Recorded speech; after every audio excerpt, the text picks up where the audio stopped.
Hi, I'm Neil, And I'm Justin. and we run Blazing Griffin Games, and we are going to talk you through a little bit about our upcoming game, Murder Mystery Machine. So, Murder Mystery Machine is a detective mystery puzzle game. It is a few genres in one. The puzzle elements come through this unique mind map mechanic, um, where players are asked to go into an environment, investigate what happened there, and then piece together the clues in a mind map. And as they do that, they progress through a series of scenes and uncover this larger conspiracy. Yeah, the game takes place across 8 individual episodes that are made up of multiple scenes.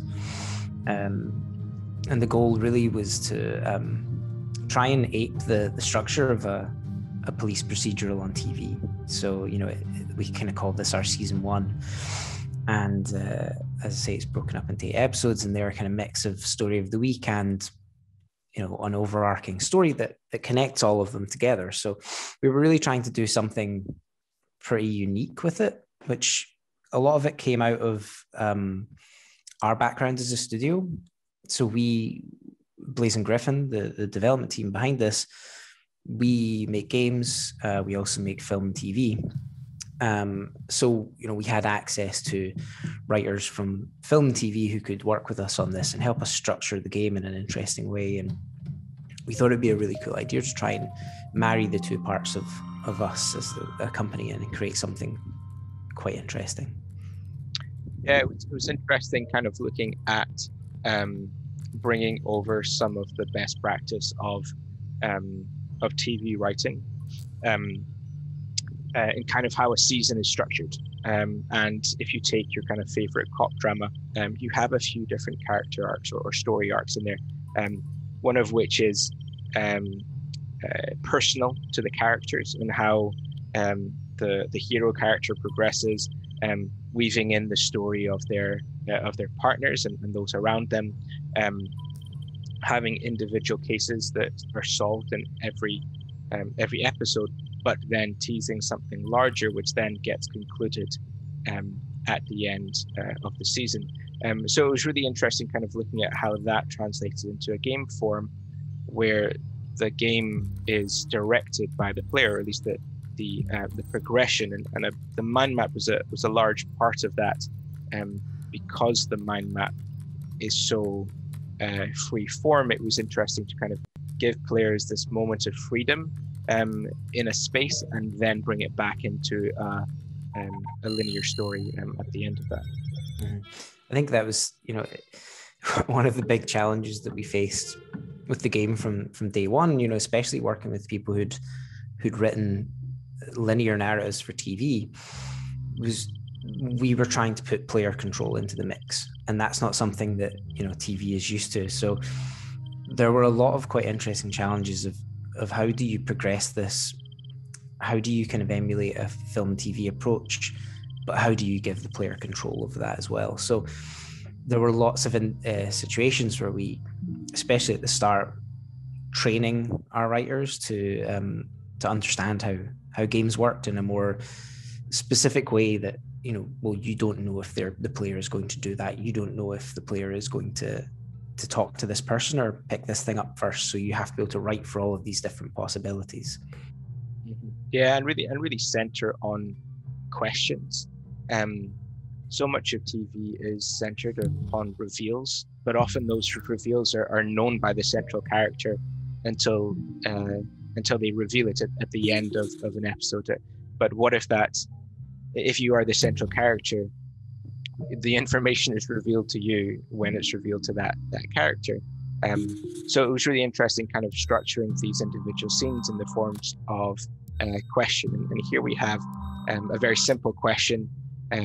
This person who has a bullet wound, was he murdered with a handgun or a letter opener? And it's the simplest question in the game, given that it's our tutorial, but kind of setting things up for later in the game, where you have to try to link things together. What does this bullet wound link to? What can I learn from this scene? Yeah, there was a lot of that, as you say, like directing the player with a question, trying to lead without revealing. You know, there's always an aspect in film and TV. The characters can often know more than the viewer, or the viewer can know more than the characters. And when you're playing a game, you have to kind of marry those two things and say, well, the player can't know more than the detective, and the detective can't know more than the player. So we had to really construct these scenes in a way where information is released and uncovered in a very careful fashion. So you should never be able to solve it before the game has given you all of the pieces to solve, but you shouldn't, vice versa. It shouldn't be obvious until you've made those connections. So it was a really interesting challenge pulling all of that together at the start. I think the further to that challenge of weaving in a world around this, there's a larger story than just the individual puzzles that you're solving. So in a very small snapshot scene where you are asked these questions of what's a murder weapon, who's the killer, why did they do it, it's almost fine to just concentrate on that without anything else. But when you have this larger story in play, where you are feeding little hints to the player that come back later, it's really important that the player investigates those hints, sees those hints, and doesn't skip past them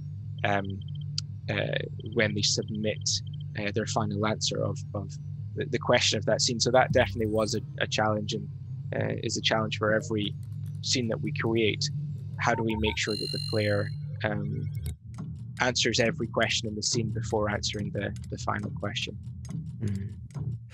Yeah, it was a fun challenge. But as we'd made each episode one after the other, I think we kind of got to grips with it, and there's a really interesting progression as you go through the game in both gameplay and story, where things kind of expand, and we learned along the way, and I think it ended up great.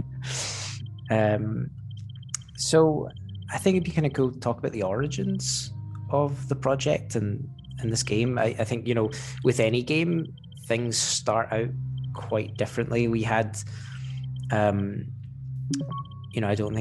think we're allowed to say this, right? The game started out as almost like a procedural scene generator. So it really, we had these kind of crime scenes, and we wanted to be able to create interesting, unique crime scenes. And that really evolved into something else, like a lot of games do, where you start actually building it and you start playing it and you start working out what works and what doesn't work. And, we wanted to take it on a narrative spin, but, it was a really interesting journey to where the game started to what it is now, Yeah, I think, what we really tried with the procedural generation was to distill the detective experience. We wanted a free-form game where players were free to investigate, and that's something that we feel games hasn't always done it very well. Although there are, obviously many examples of fantastic detective games, but many which streamline the experience a little bit too much, or even have puzzles that are unrelated to being a detective. You're often asked to solve a visual puzzle to get through a locked door, versus being asked to actually deduce something just like a detective. And I think the detective skill set is being given information and then making a deduction from that. And a procedural generation was an attempt to almost distill that even further, to get away from very scripted or linear scenes, I'd say. But what we found was that by distilling it too much, there's the risk at making it meaningless. And what I mean by that is, if you look at what a red herring is, for example, you have a body on the floor, and just like the first scene in our tutorial, a body on the floor, a bullet wound. Was it a gun or was it something else? Well, it was obviously a gun, so that there's not really much interesting there. There's not much challenge. Where the interesting aspects of a lot of mysteries come from is that mystery, is the why, but not only that, but at what points that is introduced. So we actually felt by adding in a crafted story, we opened up our tool set to provide deeper mysteries and more compelling mysteries, but still with our mind map have some freeform nature to the investigation and deduction of those mysteries. Do you think that's fair, Neil? Yeah, I think so. It was, you look at the mind maps and they're a little bit abstract, and we kind of wanted them to be. As you say, we didn't want to overprescribe things. We didn't want to make things too obvious. We didn't want to make things seem like there was only one path through. So it ended up becoming like this kind of it can be a slightly intimidating space to go into, but there's a lot of information that's displayed there. And it's really up to the player to think about what's required to kind of keep pushing through that and make deductions. Now, a deduction, here, like, we have links, and those links can kind of be a few different things. They can be contradictions, deductions, similarities, like any number of things, but it's really about asking the player to make connections and say, does this mean something? If it means something, what does it connect to, and how does it help you answer the question that's being asked? Where do we go next? Who was responsible? Why was this person killed? What is the current question, about this person's home life? Okay, well, what on the board matches that? Make connections that will give the detectives new ideas and new questions and new evidence and new, options for the player to keep moving and finding and collecting things. So I think it's a really unique way of doing stuff. I've seen similar things in other games, but very prescriptive, very specific. With us, we really open things up and just challenge the player to think like a detective. That was always our goal. Yeah, and here we can kind of see a few examples of those deductions, and as you mentioned, keeping things free form. The links that you make can mean a few things. So here we have that Johnson possibly arranged the hit on Daniels, but then we have some other information which says that Johnson didn't know that Daniels was home at the time, so he didn't have the there's a contradiction. He didn't know he was home, so how would he have ordered someone to go to his home and kill him? So that's one of the links that you could make. These two things don't add up. There's a contradiction here, or that could be a timing contradiction, that Jamie said she was leaving at 6:30, and then someone else said that she actually left at 8 p.m. There's a half an hour which is unaccounted for. Let me link that together and then continue the conversation. There are other types of deductions that you can make, things which support each other, things which are similar to each other, and that was really trying to accommodate for the large kind of number of types of links that we naturally make in our head, and that was again one of our objectives here, was to make the mind map similar to how mind maps are used outside of games, and naturally when we are sorting through information as individuals in the real world.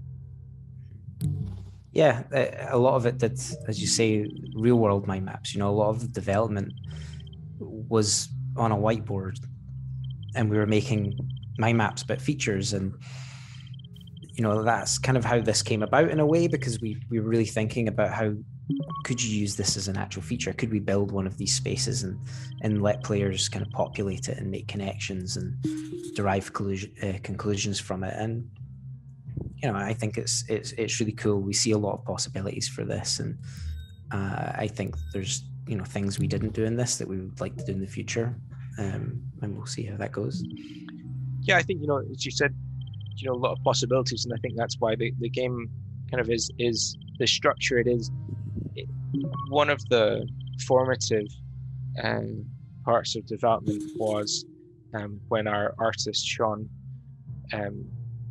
mocks up a small scene and of a crime scene and passed it around the team, and everyone said their thoughts on what happened there, which was really interesting just to get everyone's take on a single scene. And we looked at, how can we incorporate the player's view of what happened to us in a scene into game form, and that was one of the origins of the mind map, allowing the player to communicate with the game. What was interesting when developing that is how it opened up to not just a scene focus, but a more thriller style, or let's say kind of a larger conspiracy type of story, rather than just going from one murder to another murder to another murder. And actually the mind map does that really well. Thinking of mind maps that we've all seen in film and TV, you often have the big mobster at the top and some question marks and in terms of who are their henchmen and where were they seen, and that's a more kind of not necessarily a crime scene focused mind map. It is a larger conspiracy, so by focusing on or by using this mind map, we're actually enabled us to do this large conspiracy spanning 8 episodes, and we're on the 8th episode. You're bringing in a lot of the information that you've had from the first episode, but still having these murder scenes along the way, and being able to use your mind map for that too. Yeah, there was a real interesting challenge, because it started out, as you say, you go into a crime scene, and we had all these different crime scenes that we kind of created where there was dead bodies and different murder weapons and possibilities, and you had to work out what could have happened in that scene. And then we kind of realized that didn't really help progress a story, and we wanted a narrative in this. We wanted it to be quite a compelling narrative, so we took the system and we tried to we experimented and we tried to make sure that it could work in other scenes. So the first scene of this crime, you're investigating a dead body. Second scene, you're going to that person's workplace. Third scene, you're talking to their widow. They are all crime scenes in a way, so there's something to discover, there's conclusions to be made, and that's what we had to do. We had to fit this system into all these different situations and possibilities that could take place, and I think it worked quite well. It was actually a really interesting process to try and do this. Like, how can we use this mind map to just question someone's widow and understand how more about this murder victim's life. I think this scene in particular was a really interesting scene, given one of the links where you catch the widow out, and I think that for me at least was really informative from a directional point of view, because given the origins as a link, the bloody knife with the stab wound, which is kind of interesting, but here when we have a link between she went to the theater alone and purchased 2 tickets, and you're like, hey, I've got you, and that type of link was for us a new type of link, and really showed us the potential of more links going forward, and the potential for this mind map to be used as an interrogation tool, an interview tool, to go back and talk to someone to respond to what they said. Yeah, I think you'll have to play it yourself to understand it, but it's unique, and it's a really interesting way of playing a game. I don't think there's really much else out there like this. So yeah, I don't really want to spoil the story of the game, the whole thing, but do you want to talk a little bit about the setup for it, the characters, how this came about? I think the characters are really interesting looking as well. there should be a video coming out. If it isn't already out, there'll be a video coming out in the next day or so from Sean, our lead artist, who goes into a lot more detail about how the characters and the scenes were made, these little kind of dioramas that you can spin around, and the origin of all of that. So I would recommend you look at that. But we were trying to go for something quite stylized and something quite interesting, and that's kind of how this came about. And then that we'd written story before that, and then the art informed the story, and then the story informed the art, and it kind of all became this kind of mix up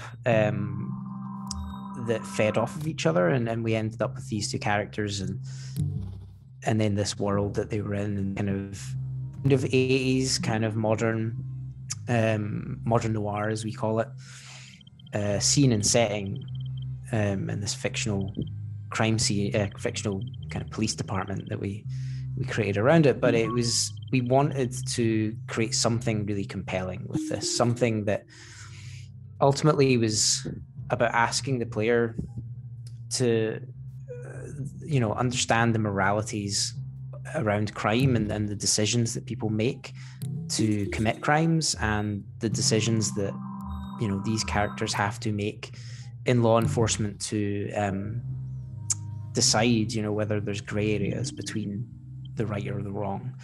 So there's a number of choices throughout the game where the player will make a decision on what to do with someone who's committed a crime, whether they feel it deserves the punishment that the law would expect of them. And ultimately the story as a whole should tell a little bit about the morality of the criminal law system. I think we succeeded in a lot of different places in this, and I think there's a lot of different choices that a lot of different stories the player will kind of witness and take part in, that they will question whether the game is doing the right thing or not. I think it's really interesting. I would love to see. Well, looking forward to see how people respond to that. But it's just again another example of kind of, as you mentioned, a few of our different elements of the development process coming together, and how the mind map kind of influenced that. I feel that the fact that you are constructing this case yourself, you are yourself making these links between people, between actions, as you're telling the story, it gives you this the information around the case, which is larger than just a kind of a single black and white question, and which crime rarely is.